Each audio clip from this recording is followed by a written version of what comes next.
In 72 countries throughout the world, all of the industrialized countries, no exceptions, boys are behind girls in school.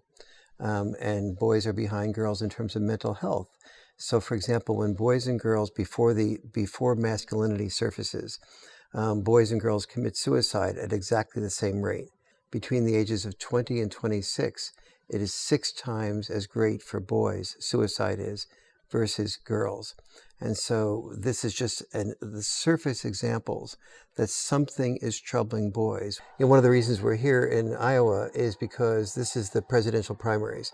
We're going to be seeking candidates out and meet them early enough in the game that we can have access to talking to them and vetting them to find out who we want to invite to come to a conference in July.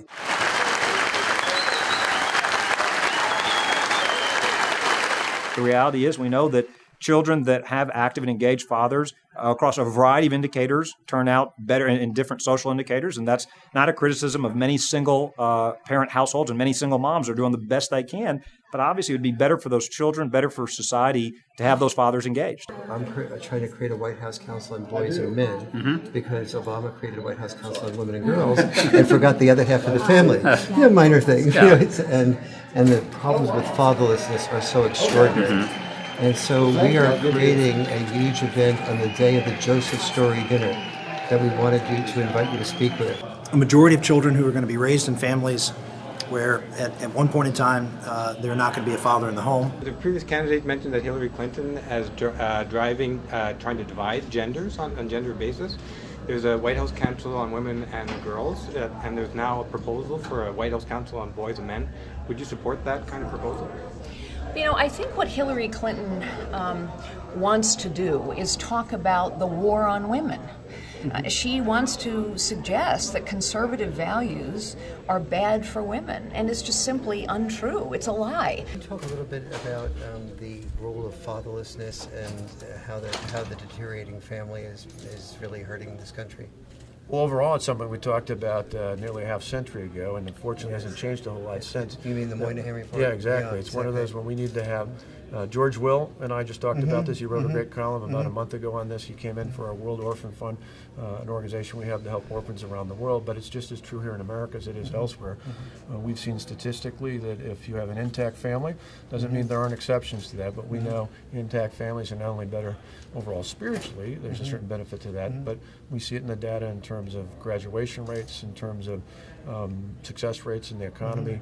It's just something that we need to do over and over again, find ways to strengthen the family. Whether you think fathers are really a crucial issue in terms of bringing the family back together? Look, there's no doubt that fathers play a unique role in the household, and one of the reasons we see so many challenges in our country right now is the breakdown of the two-parent household. Would you be ready to do something about that, to change the policies to be more father-friendly? Sure, I'd be happy to look at those policies and see. We certainly shouldn't be discriminating against fathers or making it harder for fathers who want to play a loving and nurturing and positive role in their children's lives.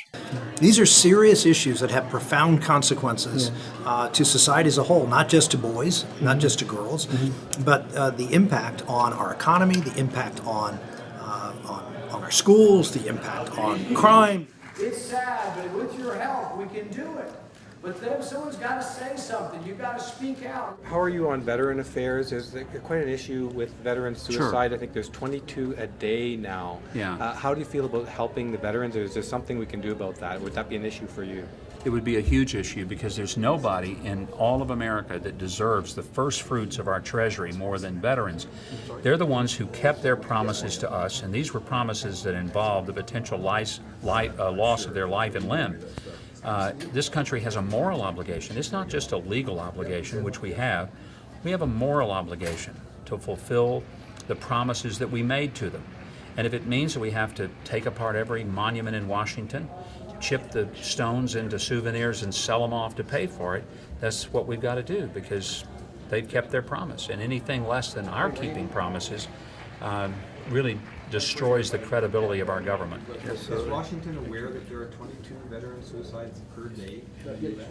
I would like to think that they are aware, but I don't know that they have acted on their awareness. And the lack of attention that we give, and the fact that many veterans with PTS are made to wait for long periods of time is an embarrassment to the country. Did you make this an issue in your administration? Absolutely, yeah.